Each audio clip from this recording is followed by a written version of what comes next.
Entendeu agora? E a lei do sexagenário protegia eles. Então, havia algumas coisas assim. Então, aí o que acontece? Deixa eu falar para vocês. Eu fiz um levantamento. Quantos escravos vieram para o Brasil? Cerca de 10, 12 milhões.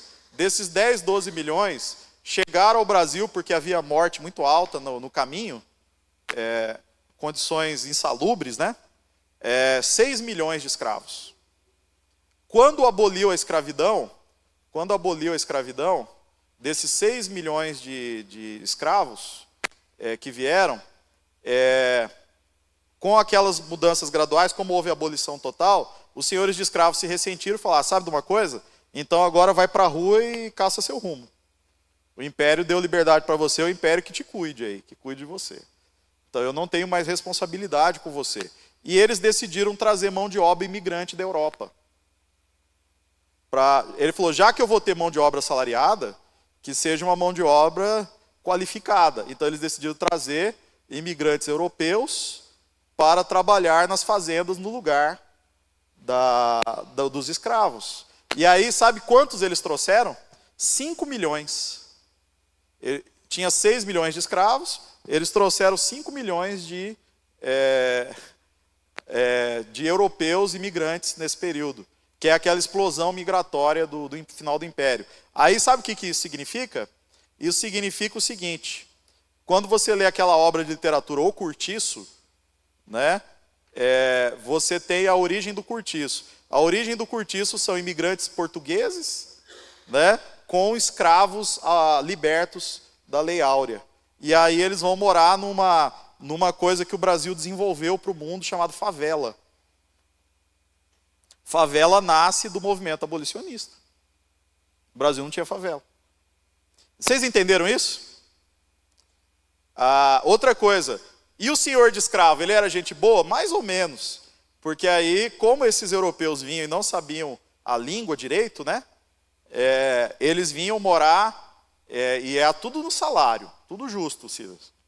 Só que assim, a gente vai anotar numa caderneta aqui, é assim, a moradia sua você tem que pagar para mim, a comida você tem que pagar, a roupa você tem que pagar, certo?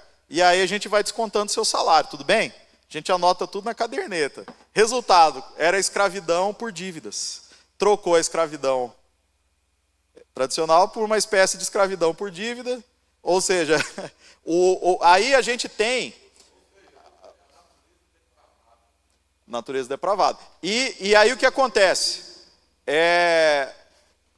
Essas pessoas que vieram, imigrantes da Europa, foram não tão exploradas, mas foram exploradas também.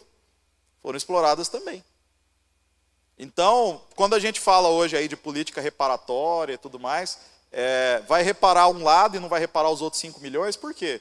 Os 5 milhões aqui valem menos do que os 6 milhões de lá. Teria que ser uma reflexão mais ampla. Deu para entender sobre esses assuntos? Então eu estou trazendo para vocês as coisas como foram. Então esse foi o fator, o segundo fator da queda do imperador. Então ele perdeu o apoio do exército, ele perdeu o apoio da economia, dos fazendeiros, e aí ele arrumou uma briga com a Igreja Católica. Ele conseguiu fazer um strike completo também, vamos falar a verdade. Então a briga com a igreja foi o seguinte, houve a chamada questão dos bispos. 2 bispos católicos, com o apoio do Papa da época, eles decidiram fazer algo que no Brasil se fazia vista grossa, que era usar as decisões da Igreja Católica contra a maçonaria. No Brasil, o imperador, a família real, todo mundo era ligado à maçonaria, muitos da elite eram ligados, até do clero brasileiro, muitos eram da maçonaria. Então, o que acontecia? A maçonaria gozava de um prestígio no império. E com esses bispos, eles não estavam errados do ponto de vista católico, porque pela lei do direito canônico eles estariam certos, né? Eles tomam uma atitude de praticar o que a lei católica dizia contra a maçonaria.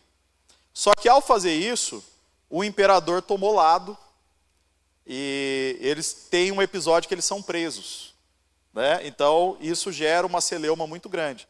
Eles são presos por causa das atitudes deles, porque eles estavam contrariando o imperador, e o imperador no padroado tinha algum privilégio na igreja, então houve um conflito aí, mas eles alegaram que entre a palavra de um imperador e a palavra do Papa está acima.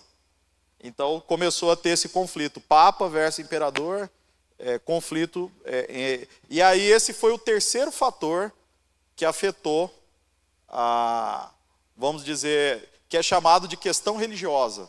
Então a questão religiosa do império foi esse atrito entre a Igreja Católica e o imperador. Gente, se você está no governo e você perde a base do tripé, você perde o poder econômico, certo? Os fazendeiros. O Brasil é rural. Você perde a igreja, o braço religioso do tripé, certo? A perna religiosa do tripé. E aí você perde as forças armadas, que é a espada. O que sobra? Sobra nada. Então cai o império. Então o imperador caiu por essa razão, né? Agora, se você falar, tem algo contra o imperador? Não tem. Você entendeu? Esse é o paradoxo da queda do imperador, entendeu? Sim, ele também tinha consciência, né? Ele era muito inteligente. Ele sabia.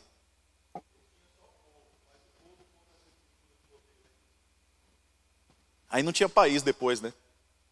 Então o imperador, ele não tinha nada além do exílio. Tá. Tem um outro fator que os historiadores trazem, sobre quem seria o sucessor, né? Conde D.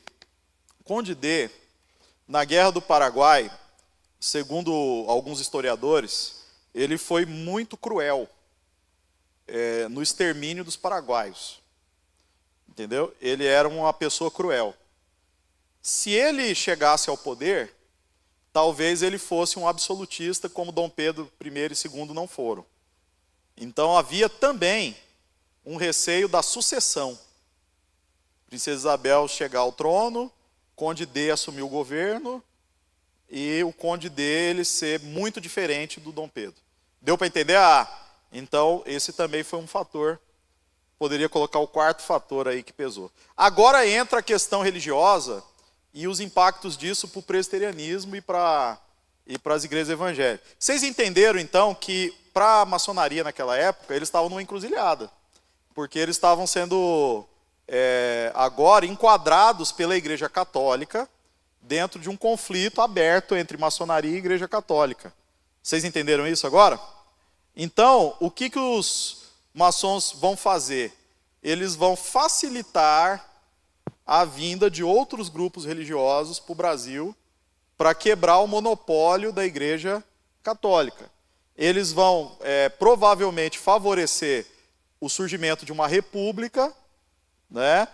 E os protestantes americanos, eles passam a ser vistos como aqueles que trariam progresso social, intelectual, econômico e uma forma de entender as relações igreja e Estado modernas, que permitiriam liberdade religiosa, que permitiria a separação igreja e Estado e tudo mais. Detalhe, hoje, quando fala de evangélico, a imagem do evangélico no país é ignorante, fanático, antiquado, não é isso? A imagem do protestante no século XIX, que chegava ao Brasil, era vanguarda intelectual, né, vanguarda política, vanguarda social, né, veio para contribuir, para melhorar o estado de coisas que temos. Vocês estão vendo a diferença? Então, esse cenário que o Simonton chega, é um cenário que se torna muito favorável à chegada dos protestantes no Brasil.